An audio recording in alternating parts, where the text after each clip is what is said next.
بسم اللہ الرحمن الرحیم۔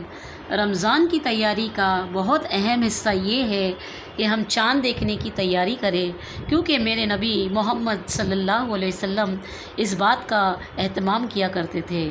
رمضان کا استقبال رمضان کے چاند دیکھنے کے بعد ہی کرتے تھے۔ رمضان کا چاند دیکھ کر ہمیں کون سا عمل کرنا چاہیے، کون سی دعا پڑھنی چاہیے، کون سا وظیفہ پڑھنا چاہیے۔ جیسے ہی رمضان کی آمد ہوتی ہے تو بہت سارے وظیفے، دعائیں سوشل میڈیا پر گردش کرنے لگتی ہے۔ رمضان کا چاند دیکھ کر یہ دعا پڑھ کر آسمان میں پھونک دو تو یہ مراد پوری ہو جائے گی۔ آپ یہ پڑھ لو تو آپ کروڑ پتی بن جائیں گے۔ آپ یہ دعا پڑھ لو، یہ وظیفہ کر لو تو آپ کی شادی آپ جہاں چاہتے ہو وہیں ہوگی، آپ کی ہر حاجت پوری ہوگی۔ یہ ہر انسان اپنے حاجت کے مطابق وظیفے کرنے کی فکر کرتا ہے، مگر اصل تو یہ ہے کہ ہمارے نبی محمد صلی اللہ علیہ وسلم کی سنت پر عمل کرنا چاہیے، اور یہ بات جاننا چاہیے کہ ہمارے نبی صلی اللہ علیہ وسلم کا چاند دیکھنے کا کیا عمل تھا، وہ کیا کرتے تھے۔ ایک مسلمان کے لیے یہ جاننا بے حد ضروری ہے کہ ہمارے نبی کا کیا طریقہ تھا، ہمارے نبی کیا کیا کرتے تھے، چاند دیکھ کر ان کا کیا عمل ہوا کرتا تھا۔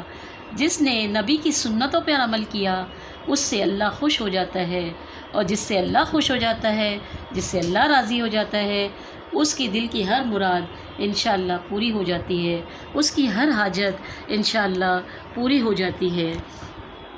جس نے نبی کی سنتوں کو زندہ رکھا وہ سب سے بہترین سنتوں پر عمل کرنے سے اس کا نور حاصل ہوتا ہے، اللہ کا قرب حاصل ہوتا ہے، دنیا اور آخرت سنور جاتی ہے، دنیا کی اور آخرت کی تمام بھلائیاں اس کو ملتی ہے، دنیا اور آخرت کی تمام کامیابیاں اسے حاصل ہوتی ہے، رحمتیں اس پر برستی ہے، برکتیں اس پر نازل ہوتی ہے۔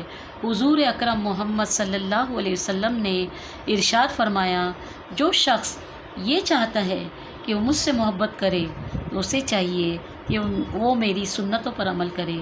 اور حضور صلی اللہ علیہ وسلم کا ارشاد ہے کہ میرے اور میرے صحابہ کی سنتوں کو مضبوطی سے پکڑو۔ ہمارے لیے یہ ضروری ہے کہ چاند دیکھ کر ہمارے پیارے آقا محمد صلی اللہ علیہ وسلم نے کیا کیا، ان کا کیا عمل تھا، انہوں نے اس کے بارے میں کیا ارشاد فرمایا، یہ لوگ کیا بتا رہے ہیں، یہ ضروری نہیں۔ سنت پر عمل کرنا اور وظیفوں پر عمل کرنا، یہ دونوں میں بہت زیادہ فرق ہے، یہ دونوں میں بہت ہی زیادہ فرق ہے۔ سنت پر عمل کرنا ہم پر فرض ہے، ہمیں اللہ نے یہ بتا دیا ہے کہ کامیابی چاہتے ہو تو میرے نبی محمد صلی اللہ علیہ وسلم کے طریقے پر چلو۔ ایک شخص جو سنت کے مطابق زندگی گزار رہا ہے، اور وہ ہزارہا بہتر ہے اس شخص کے جو وظیفوں میں زندگی گزار رہا ہے، جو وظیفوں کے پیچھے لگا پڑا ہے مگر سنتوں کو چھوڑ رہا ہے، نمازیں نہیں پڑھ رہا ہے، لیکن وظیفے پڑھنے میں اور اپنی حاجتوں کو پورا کرنے کے لیے وہ بھاگ رہا ہے۔ اگر وہ نمازیں پڑھے، سنتوں پر عمل کرے تو دنیا بھی ملے گی اور آخرت بھی ملے گی۔ اس لیے ہمارے لیے یہ ضروری ہے کہ ہمارے پیارے آقا محمد مصطفیٰ احمد مصطفیٰ صلی اللہ علیہ وسلم جب رمضان کا چاند دیکھتے تو کیا کرتے تھے، کون سی دعا پڑھتے تھے۔ رمضان کا چاند دیکھنا سنت ہے، چاند دیکھنے کی کوشش کرنی چاہیے، اور چاند دیکھ کر یہ دعا پڑھنا سنت ہے۔ یہ دعا اس طرح سے ہے: بسم اللہ الرحمن الرحیم، اللہ اکبر اللہم اہلہ علینا بالامن والایمان والسلامت والاسلام والتوفیق لما تحب ربنا وترضى ربنا وربک اللہ۔ اس کا ترجمہ اس طرح سے ہے کہ اللہ سب سے بڑا ہے، اے اللہ تو اس چاند کو ہم پر طلوع کر امن، ایمان، سلامتی اور اسلام کے ساتھ، اور اس چیز کی توفیق کے ساتھ جس سے تو محبت کرتا ہے، اے ہمارے رب، اور جسے تو پسند کرتا ہے، اے چاند ہمارا اور تیرا رب اللہ ہے۔ یہ چاند کی دعا پڑھ لینی چاہیے۔ یہ سنت ہے۔ چاند اور ہمارے درمیان ایک چیز بالکل ہی کامن ہے، یعنی ہمارا اور چاند کا رب اللہ عز و جل ہے۔ بہت قومیں چاند اور ستاروں کی عبادت کرتی ہیں، انہیں پوجتی ہیں۔ یہ صرف اللہ کی نشانیاں ہیں، یہ صرف اللہ نے ہمیں اوقات بتانے اور ہمارے لیے دیگر فائدوں کے لیے پیدا کی ہے، اور یہ اللہ کی پیدا کردہ مخلوق ہے۔ ان کی عبادت نہیں کرنی چاہیے، ان کے بنانے والے کی عبادت کرنی چاہیے۔ ایک بار ابراہیم علیہ السلام نے چمکتے چاند کو دیکھ کر یہ سوچا کہ شاید یہ رب ہے، لیکن جب وہ غروب ہوا تو کہا کہ نہیں، یہ رب ہو ہی نہیں سکتا، وہ رب نہیں ہے۔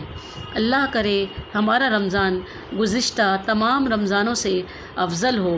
رمضان کا مہینہ یعنی نیکیوں کا موسم ہوتا ہے، اور نیکیوں کے موسم میں اللہ تعالیٰ کی برکتیں، انوار، رحمتیں آسمانوں سے نازل ہوتی رہتی ہے۔ تو اللہ کے اس محبوب مہینے میں ہمیں اپنا حصہ ضرور لگانا چاہیے، اور چاند دیکھنا سنت ہے، تو ہمیں چاہیے کہ ہم ضرور بر ضرور چاند دیکھنے کی کوشش کریں، اور پھر جو بتائی گئی دعا ہے وہ دعا پڑھیں، تو ہم سنت پر انشاءاللہ عمل کریں گے۔ سنت پر عمل کرنے سے ثواب بہت زیادہ ملتا ہے۔ جو شخص سنت پر عمل کرے تو اللہ کے نبی کا وعدہ ہے کہ سنت پر عمل کرنے والے کو حضور علیہ السلام اپنے مبارک ہاتھوں سے حوض کوثر پر پانی پلائیں گے، اور یہ پانی ایسا ہوگا کہ پھر جنت میں داخل ہونے تک پیاس نہیں لگے گی۔ وہ دعا کون سی تھی اسکرین پر آپ کو میں نے بتا دیا ہے۔ صحابہ کرام بھی یہی دعا پڑھا کرتے تھے۔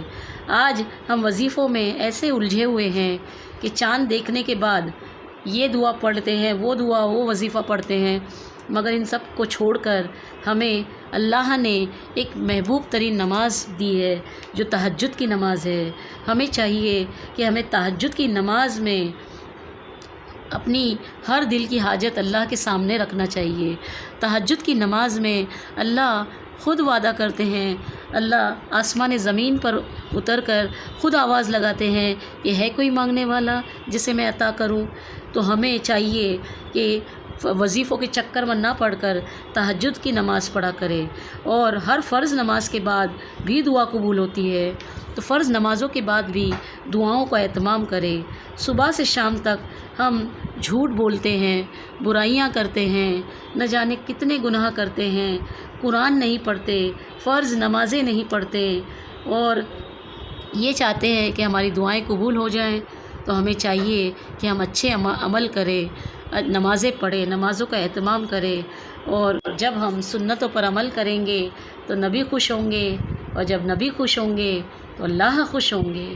فتنوں کے زمانہ ہیں، دین پر عمل کرنا ضروری ہے۔ اللہ سب سے پہلے مجھے سمجھ دے۔